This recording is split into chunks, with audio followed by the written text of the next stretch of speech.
Assalamualaikum warahmatullahi wabarakatuh. Alhamdulillahirrabbilalamin. Wassalatu wassalamu ala asrafil anbiya'i wal mursalin wa ala alihi wa ashabi ajmain. Asyhadu an la ilaha illallah wa asyhadu anna muhammadar rasulullah. Puji dan syukur kita sampaikan kepada Allah Subhanahu wa taala. Alhamdulillah, Allah masih memberikan kita rezeki, kesehatan, keselamatan sehingga kita bisa bertemu kembali. Salam barangkali salam kita sampaikan kepada junjungan kita Nabi besar Muhammad Sallallahu Alaihi Wasallam. Baik para ummahat sekalian, saya mendapat tugas untuk menyampaikan kalam iftitah untuk menggantikan TUC. Mohon maaf kalau misalnya kalam iftitah saya yang akan saya sampaikan ini merupakan pengulangan dari materi-materi yang sudah pernah kita dengar. Tapi kita berharap mudah-mudahan dengan mengulang-ulang kaji, lancar kaji karena diulang, mudah-mudahan bisa menguatkan pengamalan kita terhadap ajaran-ajaran Islam. Saya kali ini kalam iftitahnya mau cerita sedikit tentang Risalatul Insan. Materi ini adalah materi lama sekali yang sudah kita terima dulu mungkin ya ketika kita masih kuliahan, ketika masih tamhidi kali ya, tentang Risalatul Insan. Jadi ternyata setelah kita pelajari, ternyata manusia itu mempunyai 3 misi dalam kehidupannya. Pertama, ada misi khusus manusia itu. Yang pertama itu adalah 3 misi khusus manusia itu. Yang pertama adalah sebagai khalifah, sebagai abid ya, sebagai hamba. Jadi misi utama kita, maksudnya Allah ciptakan kita di dunia ini, tujuan utamanya itu adalah menjadi abid, seorang abid. Abid kepada siapa? Abid kepada Allah Subhanahu wa taala. Allah sudah bilang dalam surat Az-Zariyat ayat 59, "Wa ma khalaqtul jinna wal insa illa liya'budun." Tidaklah aku ciptakan jin dan manusia kecuali hanya untuk mengabdi kepadaku, kata Allah. Jadi Allah sudah tentukan bahwasanya kita diciptakan oleh Allah itu adalah untuk beribadah hanya kepada Allah Subhanahu wa taala. Seperti juga dalam surah Al-Baqarah ayat 153, ya ayyuhallazina amanus ta'inu bisobri wassalah innallaha ma'as-sabirin. Itu misi utama kita sebagai abid, sebagai hamba kepada Allah Subhanahu wa taala. Nah, yang kedua, misi kita yang kedua diciptakan oleh Allah ini, guna kita diciptakan oleh Allah ke dunia ini, yang kedua adalah ternyata untuk menjadi khalifah. Untuk menjadi khalifah di muka bumi. Jadi setiap kita, apapun fungsi, apapun sekarang yang tengah terjadi pada diri kita itu adalah seorang khalifah. Mungkin kekhalifahannya nggak besar, tidak seperti pemimpin negara, pemimpin kerajaan dan sebagainya. Mungkin saat ini kita menjadi khalifah di rumah tangga kita sendiri, tapi tetap aja namanya khalifah, pemimpin. Dan Allah akan meminta pertanggungjawabannya nanti di yaumil akhir. Karena setiap kamu adalah pemimpin, dan setiap pemimpin akan dimintai pertanggungjawabannya di hadapan Allah Subhanahu wa taala. Nah, mungkin kita hari ini menjadi pemimpin di rumah tangga. Yang kita pimpin adalah anak-anak kita. Bagaimana kita bisa menuntun anak-anak kita ataupun keluarga yang ada di rumah kita ini menuju keridhaan Allah Subhanahu wa taala. Tapi kalau dalam kehidupan sehari-hari mungkin kalau kita misalnya dianugerahkan oleh Allah menjadi seorang khalifah, seorang pemimpin di tengah masyarakat, kita juga harus mengingat bahwasanya semua akan dimintai oleh Allah pertanggungjawabannya di akhir, sekecil apapun. Saya teringat dengan kisahnya Umar bin Khattab ketika dia diangkat menjadi khalifah ya. Beliau bukan mengucapkan alhamdulillah, tapi menangis dan mengucapkan istighfar berkali-kali. Jadi ternyata Umar bin Khattab itu dari watak yang sangat keras, watak yang sangat ditakuti ketika beliau masih belum hijrah, berubah ketika beliau menjadi seorang muslim. Dan yang menariknya ketika beliau menjadi seorang khalifah itu, beliau betul-betul menyadari bahwasanya walaupun beliau khalifah, tapi beliau itu menjadi khodimah. pembantu bagi masyarakatnya, bagi umatnya. Jadi ada semacam rasa yang bertukar ya. Sebelum menjadi khalifah beliau itu sangat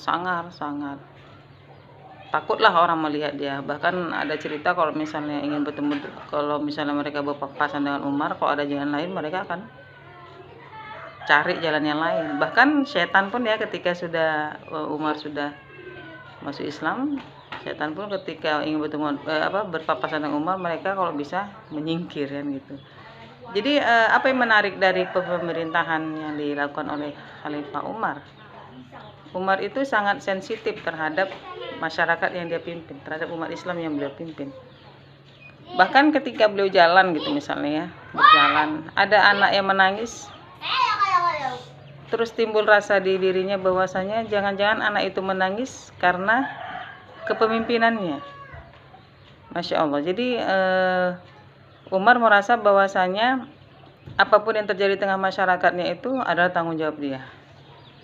Jadi memang ada persyaratannya, pemimpin yang harus kita taati itu. Sepanjang dia taat kepada Allah dan Rasulnya, wajiblah kita taat kepada pemimpin seperti itu. Tapi kalau kita lihat pemimpinnya itu di luar dari standar kesyariahan yang kita lihat, tidak ada lagi kewajiban bagi kita untuk mematuhinya. Jadi itu fungsi utama yang kedua, yaitu menjadi khalifah. Kemudian yang ketiga, ternyata di Risatul Insan itu, misi ketiga itu adalah misi operasional. Jadi selain untuk kita diciptakan selain untuk beribadah, menjadi khalifah, ternyata kita juga punya kewajiban menjadi orang-orang yang memakmurkan bumi. Jadi misi operasional itu adalah misi untuk memakmurkan bumi. Jadi memang Masya Allah ya, Allah menciptakan kita ini tidak main-main. Semuanya ada perencanaannya, pasti ada maksud di balik semuanya itu. Makanya Allah ciptakan manusia itu dalam bentuk yang sebaik-baiknya, dilengkapi dengan akal, pikiran, basyirah, perasaan dan sebagainya. Jadi itu semua menjadi bekal bagi kita untuk bisa menjadi seorang abid, bisa menjadi seorang khalifah, dan bisa juga menjadi seorang pemakmur bumi. Jadi dari sini kita bisa mengambil kesimpulan bahwasanya proses penciptaan kita, tujuan kita diciptakan ke muka bumi ini tidak main-main. Oleh sebab itu, karena Allah sangat serius menciptakan kita, maka seriuslah kita menjalankan 3 aspek ini dalam kehidupan kita sehari-hari. Tidak setengah-setengah, mencoba untuk sempurna semuanya, walaupun nanti mungkin akhirnya tidak ada yang sempurna, tapi usaha-usaha kita itulah yang Allah lihat. Bagaimana usaha kita untuk menekunkan diri menjadi seorang abid di hadapan Allah saja.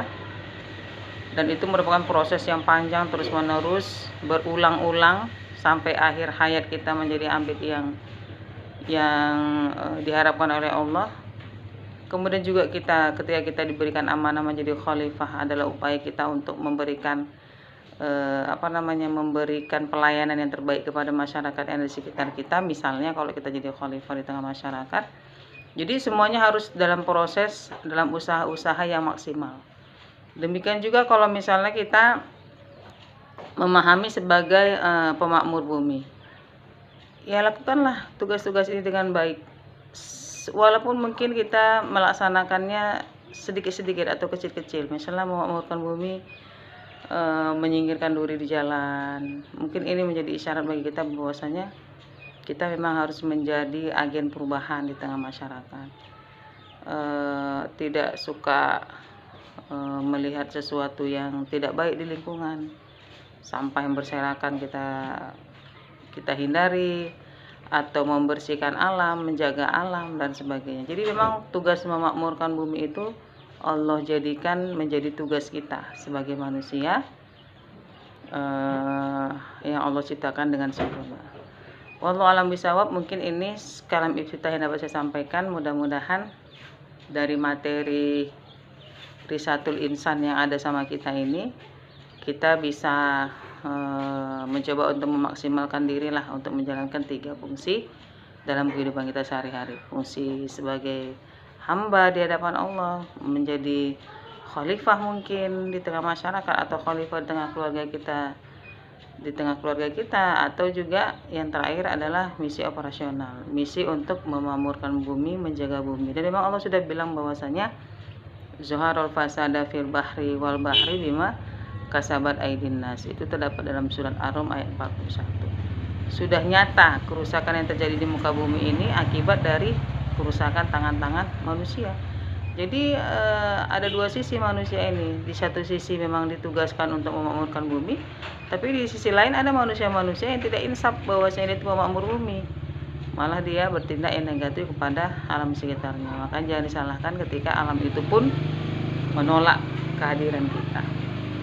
Wallahu a'lam bishawab. Wassalamualaikum warahmatullahi wabarakatuh.